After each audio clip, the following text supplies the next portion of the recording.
Syria chemical weapons talks constructive, Kerry says. World News. MSN. Outlook. More autos. My MSN. Video. Careers and jobs. Personals. Weather. Delish. Quotes. White pages. Games. Real estate. Wonderwall. Horoscopes. Shopping. Yellow pages. Local edition. Traffic.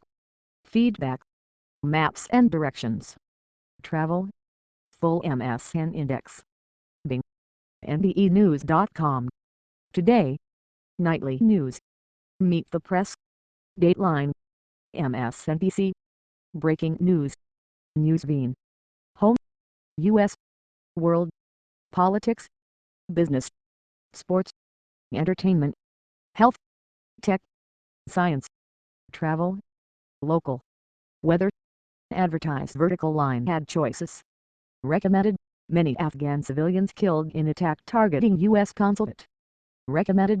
Syria chemical weapons talks constructive, Kerry says. Recommended. Gang rape charges dropped after alleged victim's Twitter feed casts doubt on case. Recommended. For men sentenced to death in New Delhi gang rape case that shocked India. Heater.top_heater background image. URL http://cdn.lib.newsbeam.com/chrome/world news franchise/images/header.jpg $d equals 10,529. First for breaking news and analysis. Compelling world news stories from NBC News journalists. Follow us on Twitter and Facebook. About this blog archives email updates follow on Twitter. Subscribe to RSS. 12 comments. Print. Updated. 19 minutes ago. Syria chemical weapons talks constructive, Kerry says. Marshall Trevi/Keystone via EPA. Secretary of State John Kerry, U.N.Arab League envoy for Syria Lokhdar Brahimi and Russian Foreign Minister Sergei Lavrov hold a news conference in Geneva on Friday. By F. Brinley Bruton, staff writer, NBC News. Secretary of State John Kerry called talks with Russia on Syria's chemical weapons constructive on Friday and said he hoped the negotiations would help restart plans for a new conference to end the country's civil war. Sitting alongside Russian counterpart Sergei Lavrov and U.N.Arab League envoy for Syria Lokhdar Brahimi, Kerry said they had agreed to do that homework and meet again in New York around September 28. Slideshow. Syria uprising. A look back at the conflict that has overtaken the country. Launched slideshow. Lavrov said the longer-term goal of the current talks was to find a peaceful resolution to the conflict, and work on chemical weapons would occur alongside preparations for a new peace conference, which would be known as Geneva II.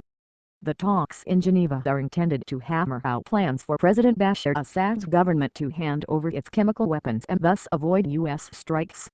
Advertised vertical line had choices. Kerry said the chances for a second peace conference will obviously depend on the capacity to have success here on the subject of the chemical weapons. On Thursday, Kerry rejected Assad's reported desire for a standard 30 days to submit information about its chemical stockpile after it signed up to the Global Anti-Chemical Weapons Treaty. This is not a game, he said. It has to be real. It has to be comprehensive. It has to be verifiable. It has to be credible. It has to be timely and implemented in a timely fashion. And finally, there ought to be consequences if it doesn't take place. Syrian President Bashar al-Assad's very public proclamation on Russian television didn't sway Secretary of State John Kerry.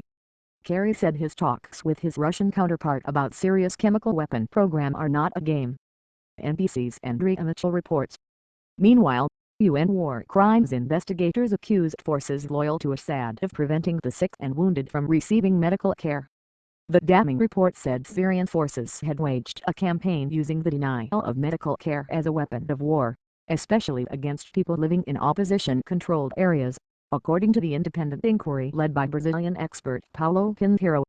The report also accused Assad's forces of attacking field hospitals with fighter jets. There is also evidence that some anti-government armed groups have attacked hospitals in certain areas, it said. The UN war crimes report followed a string of evidence pointing to atrocities international observers were blaming largely on Assad's forces. Earlier Friday, Human Rights Watch said Syrian government forces and pro-regime militia summarily executed at least 200